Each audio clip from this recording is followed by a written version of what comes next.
Hi, I'm Aubrey Salem. I'm a political science major, and I chose this topic because I believe gender equality should be a human right. This presentation will highlight the global struggles many countries have with legislature, evidence supporting the issue, and solutions to the gender crisis. Gender inequality remains one of the most persistent global challenges throughout the ages. Despite international commitments to equality through legislation, women and girls continue to face gender discrimination, limited access to education and employment, and violence across the world. The issue affects every region on every corner, though the extent of the impact differs by geolocation, culture, law, and economic status. Global organizations such as the United Nations and NATO have recognized gender equality as a fundamental human right and a key factor in achieving peace and a progressive development. The ongoing struggle for gender equality involves achieving equal rights, responsibilities, and opportunities for all genders in political, social, and economic life. Gender inequality manifests in many forms: unequal access to education, the gender pay gap, lack of representation in leadership, and gender based violence. According to the UN Women, on average, women earn 70 cents for every dollar earned by men globally. No country has yet achieved full gender equality. Gender-based violence remains widespread, with 1 in 3 women experiencing physical or sexual violence in their lifetime. Women make up nearly half of the world's population, but only hold about 26% of parliamentary seats globally, and they earn on average globally 23% less than men. These disparities harm not only individuals but also economies and societies. The World Bank estimates that closing the gender gap in labor markets could add $160 trillion to global wealth. The inequality is not only a social problem but a serious obstacle for global progress. The UN Sustainable Development Goal 5 calls for achieving gender equality and empowering all women and girls by 2030, emphasizing that development and peace cannot be sustained without it in any country anywhere. Despite gender discrimination, the United Nations has passed several important gender equal legislation in the past. The Convention on the Elimination of All Forms of Discrimination Against Women is often described as the International Bill of Rights for Women, legally binding countries within its organizations to eliminate discrimination of all types and promote equality within the individual country.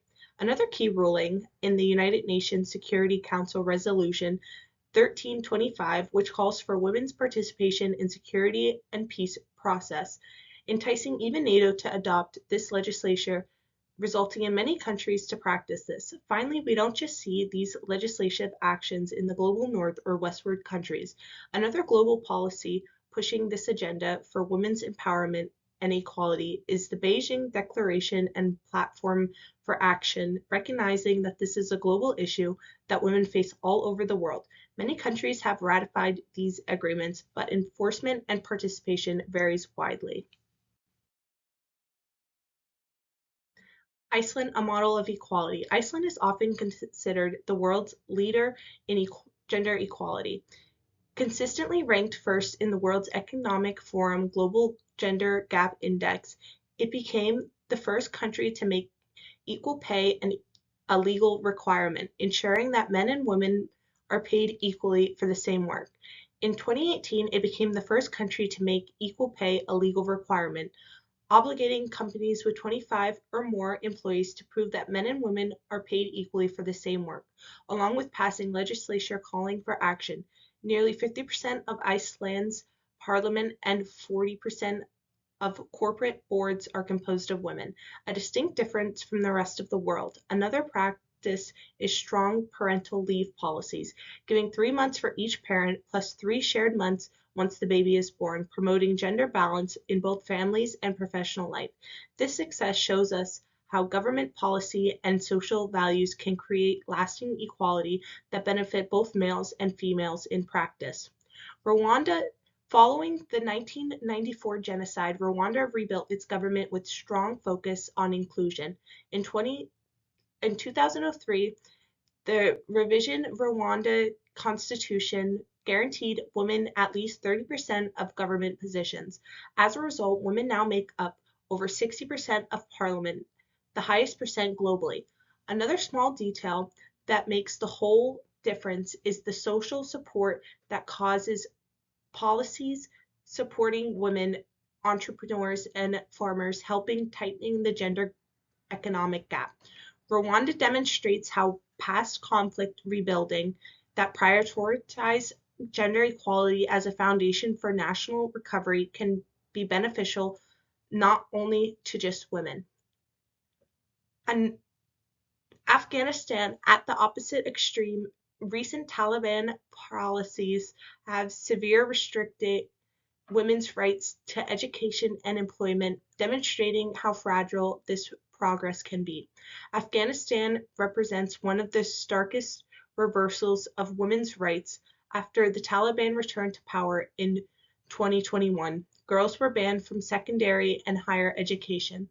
Women weren't banned from working Women were banned from working in NGOs, public offices, and most private sectors, but have been banned but have also been banned from basic everyday activities we take for granted, such as driving, practicing sport, being alone in public, and mandating the hijab and reading what's left in the public libraries.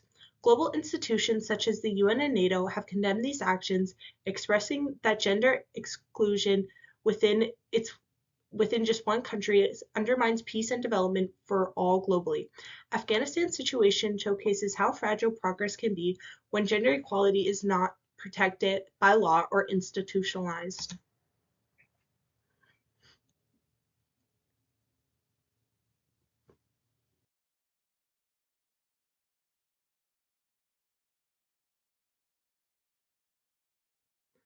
Solutions. Solutions to solving gender inequality require both global and local action. Governments should strengthen and enforce laws like CEDAW to guarantee equal pay, education, and protection from violence.